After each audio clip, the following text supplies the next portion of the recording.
I should have known something was wrong when my brother couldn't stop smirking during Mom's famous pot roast dinner. That stupid grin of his always meant trouble was coming, but this time, he'd gone too far. I'm Taylor, and at 28, I thought I'd seen all of Zane's hilarious pranks. Growing up as his little sister meant being his favorite target, but usually I could laugh it off. Not tonight. Tonight changed everything. "So," Zane announced, tapping his wine glass with his fork. The whole family looked up. Mom, Aunt Rachel, our family friend Annika, and my best friend Quentin, who I'd invited for moral support. "I have a confession to make." Mom beamed at him like she always did.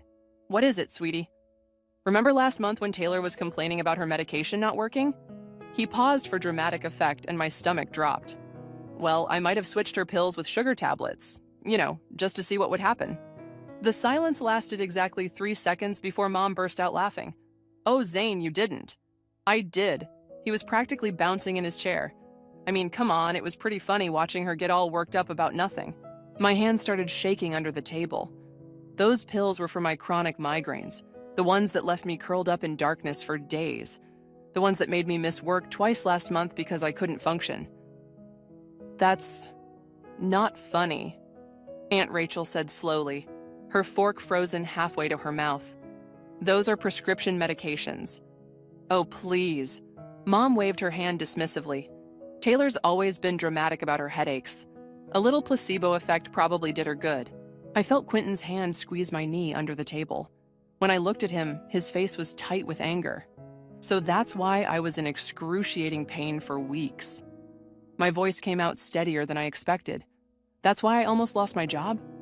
Zane rolled his eyes. "Come on, sis. It was just a joke." "A joke?" I pushed my chair back, the legs scraping against the hardwood floor. "I ended up in the ER, Zane. Remember that? Or were you too busy laughing about your brilliant prank?" "Taylor, honey, sit down," Mom said, still fighting back giggles. "You're making a scene." I looked around the table. Aunt Rachel was shaking her head in disgust. Annika was staring at her plate, clearly uncomfortable. Only Quentin met my eyes, giving me a slight nod of support. "Making a scene?" I grabbed my water glass, my hand trembling. "You want to see a scene?" "Taylor," Quentin warned softly. I set the glass down, hard. Water sloshed onto the pristine tablecloth, making Mom gasp. "You know what?" I stood up. "I'm done. I'm done with your pranks, Zane. I'm done with you laughing them off, Mom. And I'm especially done with being the family joke." "Oh, don't be so sensitive," Zane called after me as I headed for the door. "It's not like you died or anything." I stopped at the doorway, my eyes falling on Mom's prized collection of glass elephant figurines. The ones she'd inherited from Grandma. The ones she loved more than anything, maybe even more than her own children. "No, I didn't die," I said quietly, "but something will." "What's that supposed to mean?" Mom asked, finally sounding worried. I turned back to face them, forcing a smile. "Nothing. Absolutely nothing. Enjoy your dinner." As I walked out, I heard Aunt Rachel's voice. "You should be ashamed of yourselves." Quentin caught up with me in the driveway. "Taylor, wait." "Did you see them?" I was pacing, my hands clenched into fists. "Did you see how they laughed?" He grabbed my shoulders, forcing me to stop. "I saw, and it was messed up, but what are you going to do?" I looked back at the house, at the window where Mom's elephant collection caught the evening light. 32 pieces of pristine crystal, each one worth a small fortune, each one irreplaceable. "I don't know yet," I said, "but those elephants have been watching this family's drama for 3 generations. Maybe it's time they did more than just watch." Quentin's eyes widened slightly. "Taylor." "Don't worry," I said, already feeling calmer as a plan started forming in my mind. "I'm not going to do anything crazy. I'm just going to make sure karma does its job." As we drove away, I caught one last glimpse of the elephants in my rearview mirror. They'd always seemed so delicate, so precious. Mom spent hours arranging them just right, making sure each one caught the light perfectly.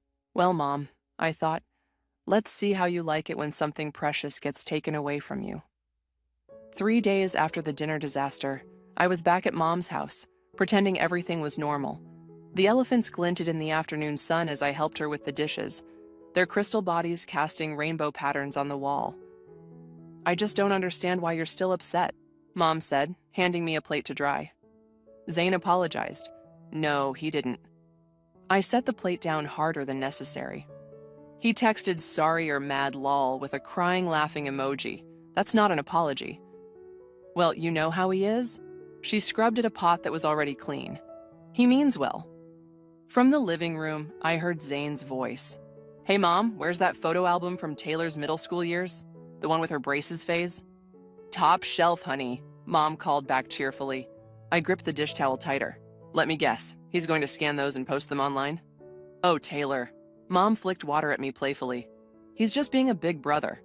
A big brother who tampered with my medication. I stepped away from the sink.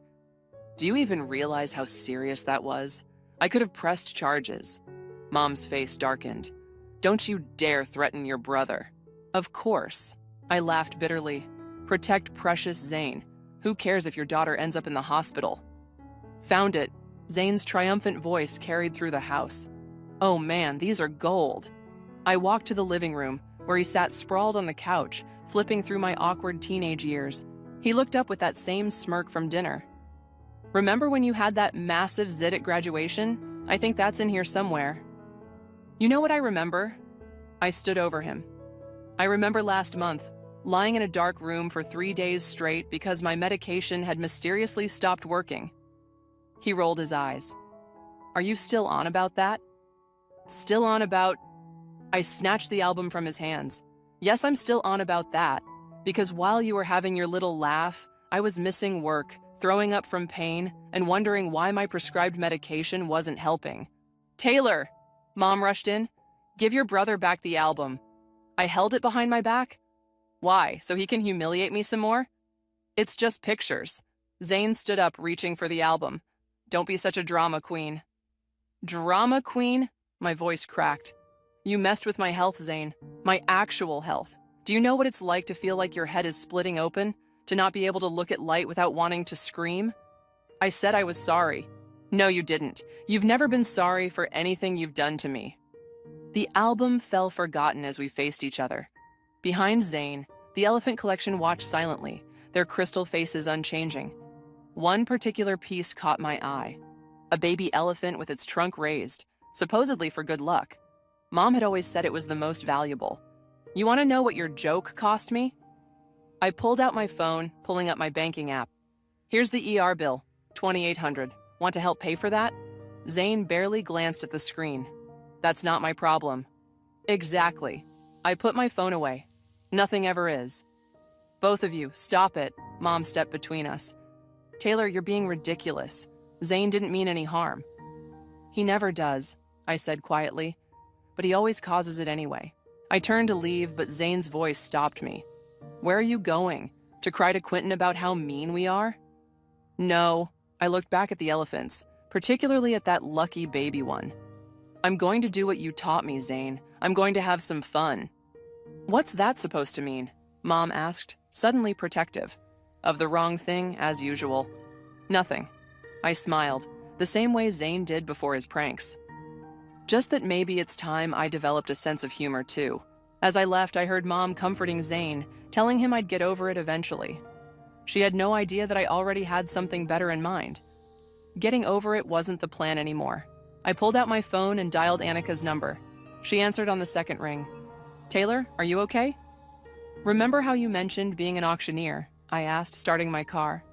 I have a question about crystal figurines. The elephants? She sounded hesitant. Your mother's collection? Yeah. I pulled out of the driveway, watching the house shrink in my mirror. How much do you think they're worth? There was a pause. Taylor, are you sure about this? Absolutely. I smiled as Mom's house disappeared from view. It's time for a little karma, and those elephants, they're going to help deliver it. Aunt Rachel's kitchen always smelled like cinnamon and coffee, a combination that usually calmed my nerves. Today, though, not even her famous snickerdoodles could settle the storm in my stomach. He did what? She slammed her coffee mug down, sloshing hot liquid onto her pristine countertop. Switched your medication? I nodded, watching her face turn red with anger. Mom thought it was hilarious. Of course she did. Aunt Rachel grabbed a dish towel, wiping up the spill with sharp, angry movements. Morgan always lets that boy get away with murder. But this, she shook her head. This is criminal, Taylor. Literally criminal. I know. I picked at a cookie, crumbs scattering across the plate. But pressing charges would destroy the family. The family? She barked out a laugh. Honey, they're doing a fine job of that all by themselves. My phone buzzed. A text from Annika. Research done. Collection worth minimum $50K. Some pieces much more. Call me. Aunt Rachel caught my expression. What is it? I hesitated, then showed her the text. Her eyebrows shot up. The elephants? She whistled low. I always knew they were valuable, but I'm going to sell them, I said quietly. All of them. She sat down heavily across from me. Taylor, before you try to talk me out of it, I'm not. She reached across the table, gripping my hand. I'm going to help you. I blinked. What? Those elephants? She squeezed my hand. They've been watching this family's dysfunction for decades. Your grandmother, my mother, she wouldn't have wanted them used as props in Morgan's shrine to denial. My phone rang. Annika again. I answered on speaker. Taylor? Annika's voice filled the kitchen. I've been making calls. There's an auction next month focusing on crystal collections. Very exclusive. The timing couldn't be better. Aunt Rachel leaned forward. Annika, it's Rachel. How would you handle the logistics? Rachel! Annika sounded relieved. Good, you're there. Look, I can arrange everything. Private viewing, authenticated documentation, the works. But Taylor, she paused. Are you absolutely sure about this? I thought about Zane's smirk, Mom's dismissive laugh, the way they both treated my pain like a punchline. I'm sure, but I have one condition. I took a deep breath. Whatever money we make, I want it donated to the women's health clinic downtown, the one that helps people who can't afford medical care. Silence filled the line. Then Annika laughed. That's actually perfect. Poetic justice, Aunt Rachel murmured, a small smile playing on her lips. Okay. Annika's voice turned businesslike. Here's what we need to do. A knock at the door interrupted her. Aunt Rachel went to check, then came back looking worried. It's Quentin, she whispered. I quickly switched off speaker. Annika, I'll call you back. Quentin walked in, looking concerned. Your mom called me. She's worried about you. Of course she is. I rolled my eyes. Now that I'm not playing along with Zane's jokes, suddenly I'm the problem. He sat down, stealing a cookie. She said you seemed different, planning something. Maybe I am. I met his eyes. Would that be so wrong? He studied me for a long moment. The elephants? How did you... The way you looked at them before we left. He shrugged. I know that look, Taylor. It's the same one Zane gets before a prank. This isn't a prank. I leaned forward. This is justice. Through revenge? Through consequences. Aunt Rachel cut in. There's a difference. Quentin looked between us, then slowly nodded. Okay, what do you need from me? Really? I hadn't expected him to agree so easily. Really? He grabbed another cookie. They crossed a line, Taylor. Way over it. And sometimes... He glanced at the family photos on Aunt Rachel's wall, at the years of memories and moments. Sometimes family needs a wake-up call. My phone buzzed again. Another text from Annika. Auction house very interested. Need items within 2 weeks. Possible? I looked at the 3 people in the kitchen. My aunt, my best friend, and through the phone, Annika, my own personal karma crew. 2 weeks, I said, feeling stronger than I had in months. We can do that. Aunt Rachel stood up, determination written across her face. Well then, let's start planning. Those elephants aren't going to liberate themselves. As we gathered around her table, plotting the details, I felt a weight lift from my shoulders. For the first time since that dinner, I wasn't a victim of Zane's cruelty or Mom's enablement. I was the one in control. And those elephants? They were about to trumpet a message my family would never forget. Mom's hosting bridge club tonight, I said, checking my watch. She'll be gone for at least 3 hours. Quentin pulled his car into the shadows 2 houses down from Mom's.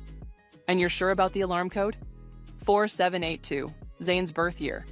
I rolled my eyes, because obviously he's the golden child. We waited until Mom's car disappeared around the corner, her bridge club friends chattering loudly as they drove away. The house sat dark and quiet, except for the porch light she always left on. Ready? Quentin squeezed my shoulder. I nodded, gripping my spare key. Aunt Rachel's waiting with Annika at the storage unit. We moved quickly across the lawn, my heart pounding with each step. The key slid in smoothly, and I punched in the alarm code with trembling fingers. Green light. We were in. The elephants gleamed in the darkness, 32 pairs of crystal eyes watching our every move. I pulled out the padded boxes we'd brought, laying them on the dining room table. "Start with the small ones," I whispered, though we were alone. "They're in the front." Quentin worked methodically, wrapping each piece in bubble wrap while I documented them with my phone's camera. Each elephant had its own story, its own memory. The baby one from my 5th birthday, the mother and child pair from Mom's wedding. "Taylor?" Quentin's voice was soft. "You okay?" I realized I was holding Grandma's favorite, a majestic bull elephant with its trunk raised high, the last piece she'd added to the collection before she died. "She left these to Mom because she thought they'd be safe," I said, carefully wrapping it. "She never knew what this family would become." "Hey." Quentin stopped working. "We can still—" "No." I placed the elephant in its box. "We can't." My phone buzzed. A text from Aunt Rachel. "Bridge Club spotted at Carol's house. All clear here." We worked faster. 20 minutes later, all 32 elephants were packed and ready. The display cabinet looked startlingly empty, like a mouth missing all its teeth. "Last chance," Quentin said as we carried the boxes to his car. I took one final look at the house. Through the window, I could see the empty cabinet, and for a moment, I remembered all the times Mom had let me help clean them. How proud she'd been of each piece. How she'd tell their stories over and over. Then I remembered her laugh at dinner, the way she dismissed my pain, protected Zane instead of me. "Let's go." The drive to the storage unit was tense. Every car behind us looked like Mom's. Every red light felt like an eternity. But finally, we pulled up to find Aunt Rachel and Annika waiting. "Everything okay?" Aunt Rachel asked, helping us unload. "Perfect." I handed Annika the first box. "They're all here." Annika opened it carefully, lifting out the baby elephant. "Oh my, these are even more beautiful than I remembered. The auction house will be thrilled." "When?" I asked. "They're sending a courier tomorrow." She examined another piece. "The auction's in 3 weeks. These will be the centerpiece." 3 weeks? My stomach lurched. Mom will notice them missing way before then. "That's the point, isn't it?" Aunt Rachel said, arranging the boxes in the storage unit. "Let her feel what it's like to lose something precious." My phone lit up. A text from Mom. "Bridge Club ended early. Carol's husband had an emergency. Coming home now. Want to stop by for tea?" "She's heading home," I said, my voice shaking. Quentin checked his watch. We got out just in time. We finished storing the elephants, each box carefully labeled and documented. Annika promised to handle everything with the auction house. Aunt Rachel hugged me tight before leaving. "Your grandmother would be proud," she whispered. "Sometimes love means standing up for yourself." Back in Quentin's car, my phone started ringing. Mom's face lit up the screen. "Here we go," I muttered, declining the call. Another text popped up. "Taylor, the elephants are gone. Someone broke in. Call me now." Then another, "Did you take them? Please tell me you didn't." And another, "Your brother is furious. What have you done?" I turned off my phone. "You know there's no going back now," Quentin said quietly as we drove away. I watched the storage unit disappear in the side mirror, thinking about those 32 elephants, each one wrapped in bubble wrap and waiting to serve a greater purpose than just sitting in Mom's display case. "Good," I said, "because I'm done going backward. From now on, we're only moving forward." The night wrapped around us like a blanket as we drove home, and somewhere in the darkness, I swear I could hear the faint trumpet of elephants cheering me on. The auction house buzzed with quiet energy. Well-dressed people milled around, sipping champagne and examining the displays. Mom's elephants sat center stage, each one catching the light exactly the way she used to arrange them. "Bidding starts in 10 minutes, Annika whispered, appearing at my elbow. "Are you sure you want to stay and watch?"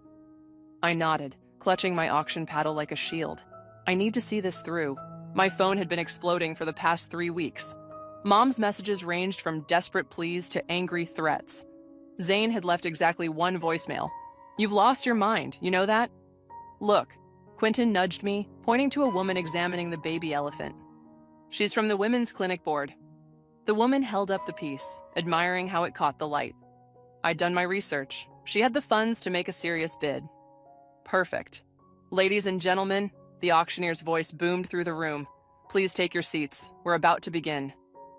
Aunt Rachel squeezed my hand as we sat down. Remember, whatever happens, you're doing the right thing. The first few lots went quickly. Antique vases, rare books, vintage jewelry. Then, Lot 47, the Eleanor Holmes Crystal Elephant Collection. 32 pieces, mint condition, with full documentation of provenance.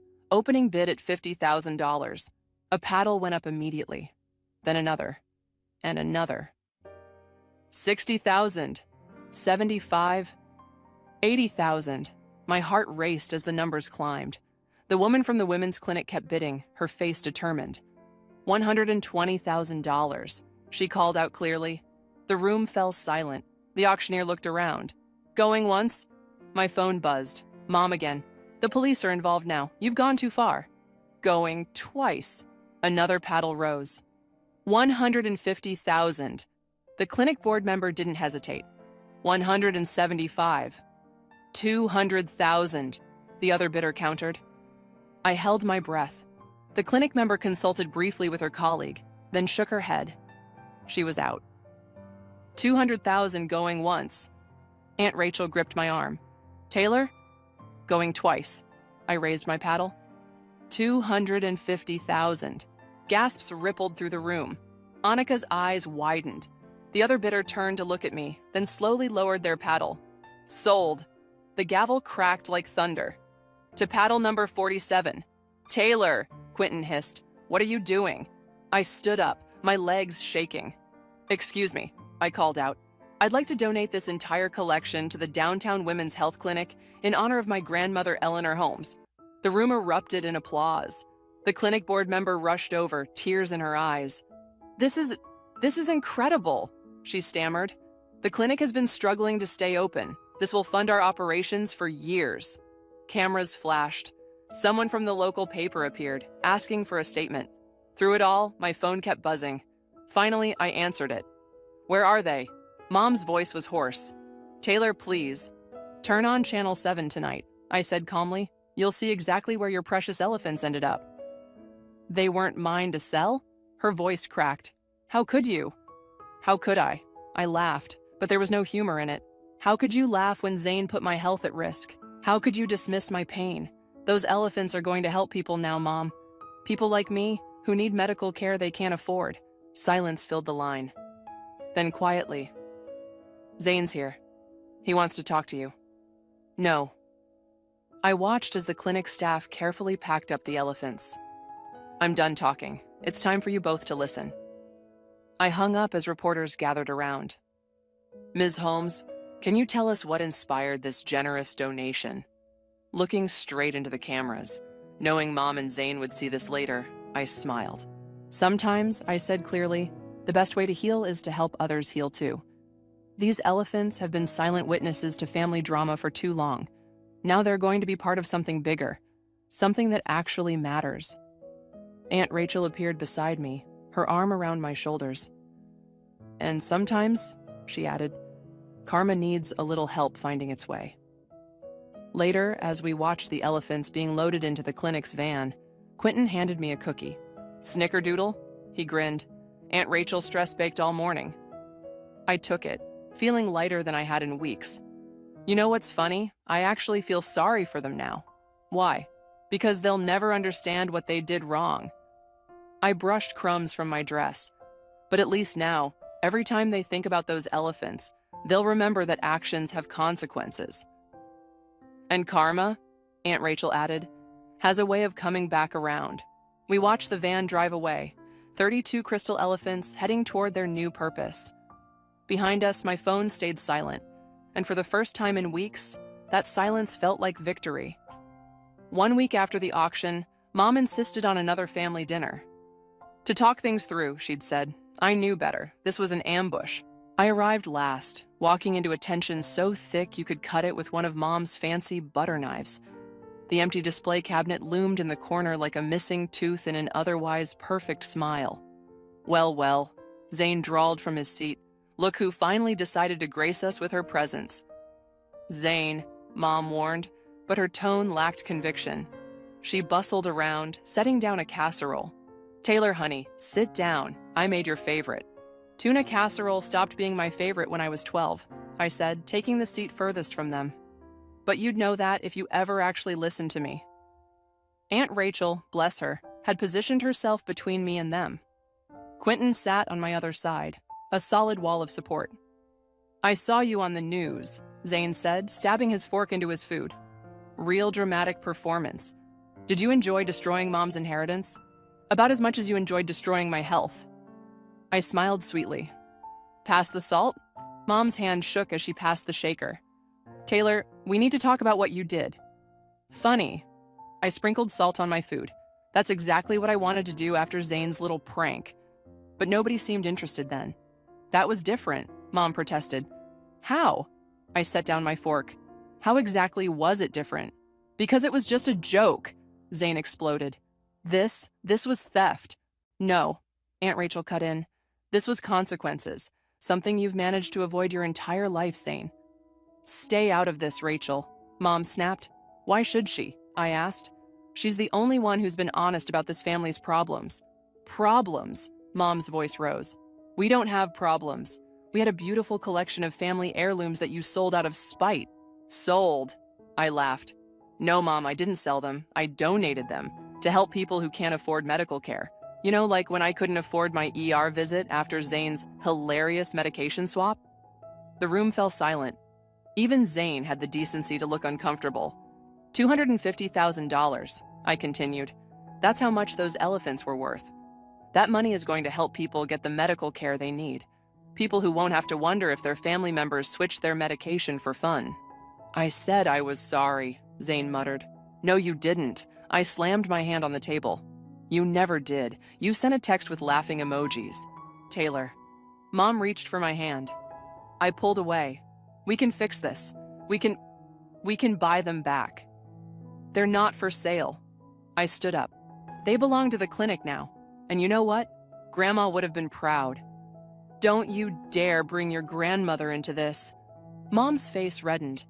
Why not? They were her elephants first, and she believed in helping people, in doing what's right, unlike some people in this family. Zane stood up too. You want to talk about doing what's right? How about respecting family property? How about respecting your sister's health? Quentin spoke up for the first time. How about not treating someone's medical condition like a joke? This isn't about you, Zane snapped at him. No, I agreed. It's about accountability, something this family seems allergic to. Mom started crying, real tears this time, not the manipulative ones I'd seen so often. Those elephants were all I had left of your grandmother. No, Mom, I softened my voice. You had me. You had a daughter who needed your support, your protection. But you chose to laugh instead. I didn't. She trailed off, realization finally dawning in her eyes. Didn't what? I pressed. Didn't think? Didn't care? Which is it? The silence stretched out, broken only by the tick of the grandfather clock in the corner. Finally, Zane spoke, his voice unusually quiet. I really messed up, didn't I? Yeah, I said. You did. And now those elephants are going to help fix what you broke. Not just for me, but for others, too. I grabbed my purse and headed for the door. Behind me, Mom called out, Where are you going? To the clinic, I said without turning around. They're having a dedication ceremony for the new Eleanor Holmes Medical Assistance Fund. You're welcome to come, but only if you're ready to actually listen. As I walked out, I heard Aunt Rachel's chair scrape back. Then Quentin's. Their footsteps followed me down the hallway. The empty display cabinet caught the evening light one last time as I left. Its glass shelves now serving as mirrors, reflecting back the truth this family had avoided for so long. Sometimes the biggest statements are made in empty spaces. The clinic's conference room buzzed with activity as staff arranged chairs and hung a banner reading, Eleanor Holmes Medical Assistance Fund. The elephants stood proudly in a new display case, catching the afternoon sun just like they used to in Mom's house. Taylor? Dr. Sarah, the clinic director, touched my arm. We're ready to begin if you'd like to say a few words. I nodded, adjusting my note cards. The room was packed. Clinic staff, local media, even some former patients.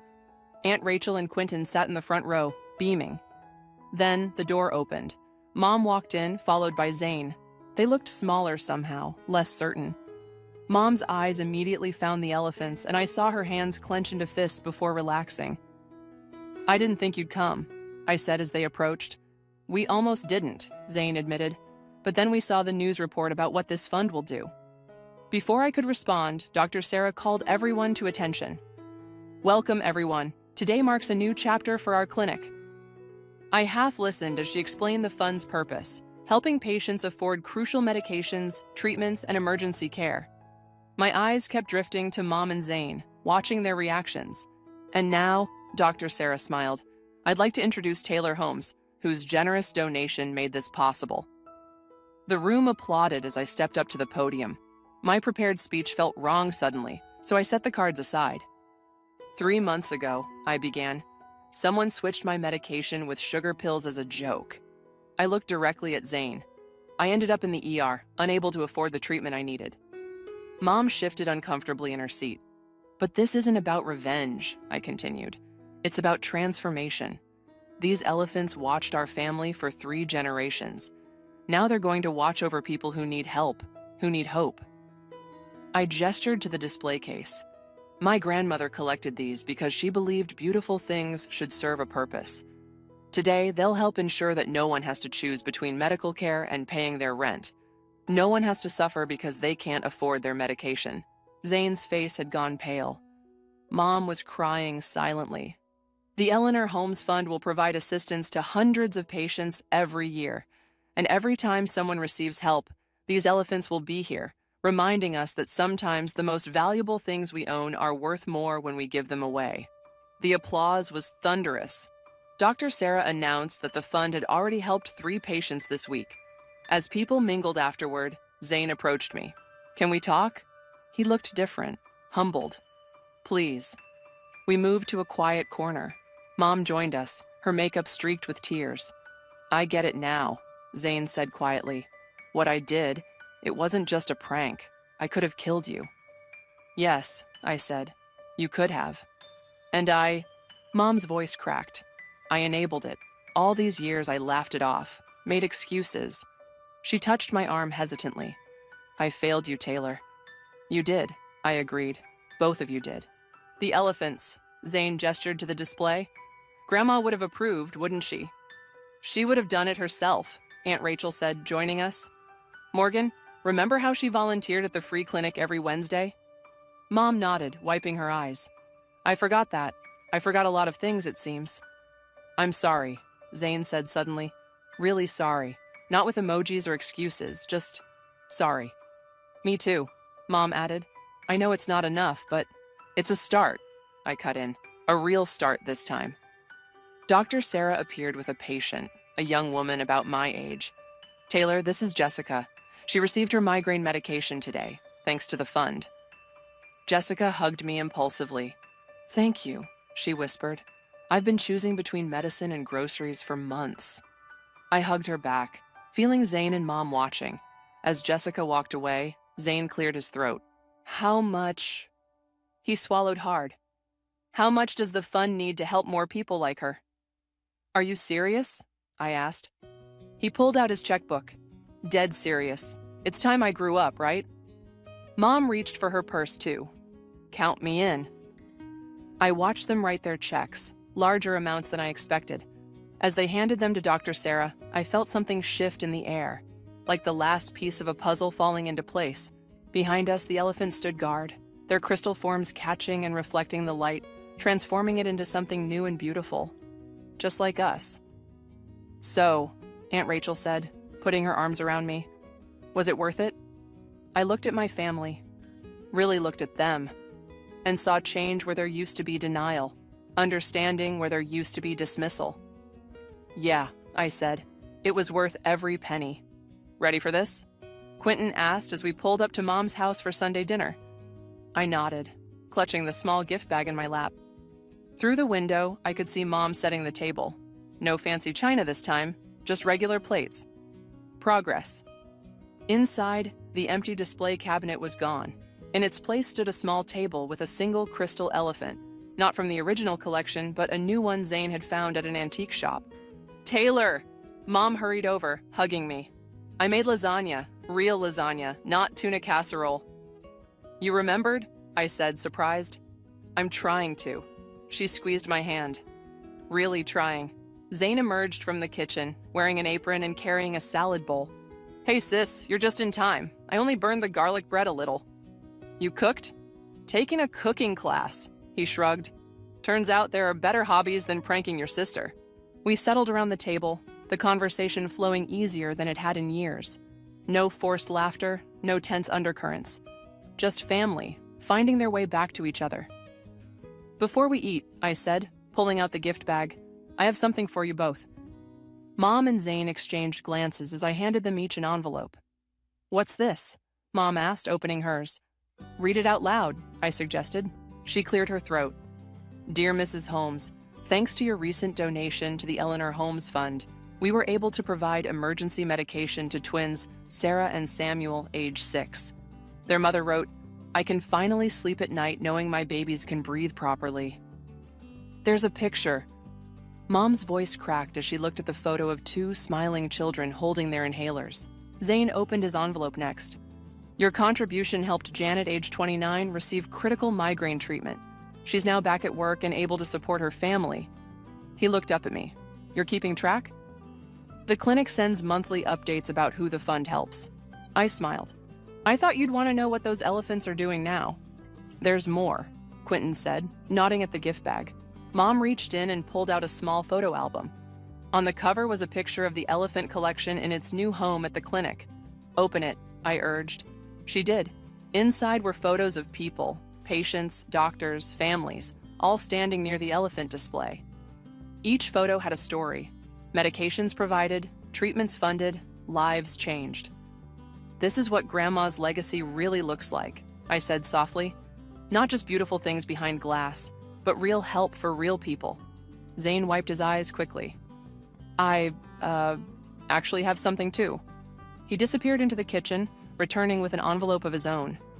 I registered for a pharmacy technician program. What? I stared at him. Yeah, well, he shuffled his feet. After everything, I want to help people get the right medications, make sure they're safe. Maybe work at the clinic someday. Mom stood up suddenly, walking to the single elephant on display. Your grandmother used to say that beautiful things should have beautiful purposes. She turned back to us. I think we finally understood what she meant. We did, I agreed, though it took some tough love to get there. About that, Zane said. I know we've apologized, but I want you to know. I think about what I did every day.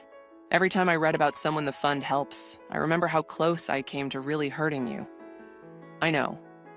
I reached across the table, taking his hand. That's why I forgive you, both of you. Mom joined us, placing her hand over ours. We don't deserve it.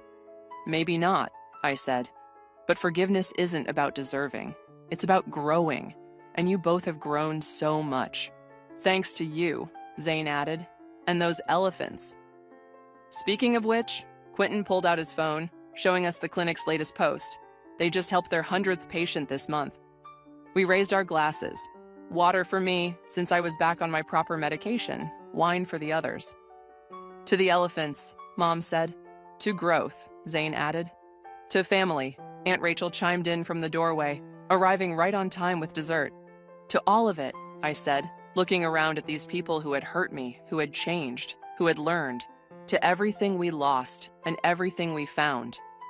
The single elephant caught the evening light, sending tiny rainbows dancing across the walls. Different from before, but beautiful in its own way. Just like us, sometimes the best endings aren't about getting back what you lost, but discovering something better in its place. We'd lost a collection of crystal elephants, but we'd gained something far more precious: understanding, growth, and a family that finally knew how to love each other properly. And somewhere, I knew Grandma was smiling.